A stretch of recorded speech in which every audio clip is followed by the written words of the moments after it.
Tak yine Ne bileyim. alın. Midelerini al ben taşıyorum. Ne? İrilerini. Yok iri o. Onun mide şu tamam. Şine ne var lan? Hava cekke cükkele ula. Yine kuda kalasa. Yine birden yine. Ya tekeden kalktı ki o maşında kalktı. Aa maşında kalktı gene ki. Yine kuda kalasa. Yine corala. İşleri yüveremiz kuda kalasa. Erten hemen gene vaktin. Kuda kalasa. Al balık al taşa beni. Kahraman götürüp görsəti ver axı. Niye bunlar? Al bakayım.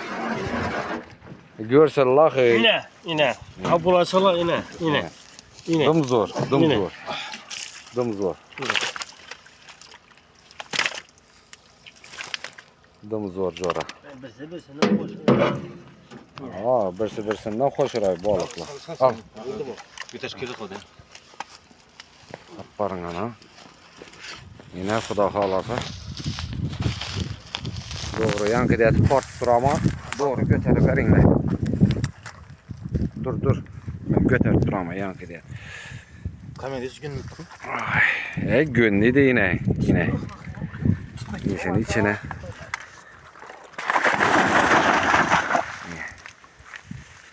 Yine o hazırca Sadoka yörttürkmüş corala.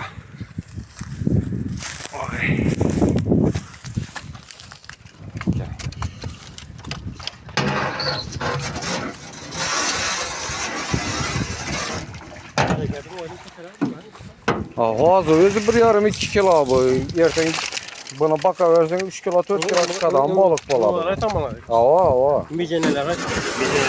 Su biraz bir Hazır belki nece mideden 500'ü arkaya 400'üne içine gitti mideden.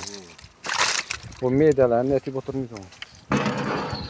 Dım zor yine. Balıklara gep yok. Karışını tutuverak karışın bile. İne. Yeah. İki karışa bana ver. Ya serkem 2 karış ekan.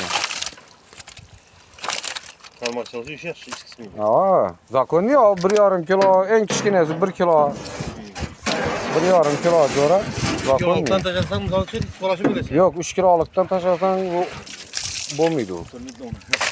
Yo tutgan bilan ko'plari birini ikkini iladi ham ne bo'ladi? Ava bunda zakon mi? Tilla balık tilla dedi.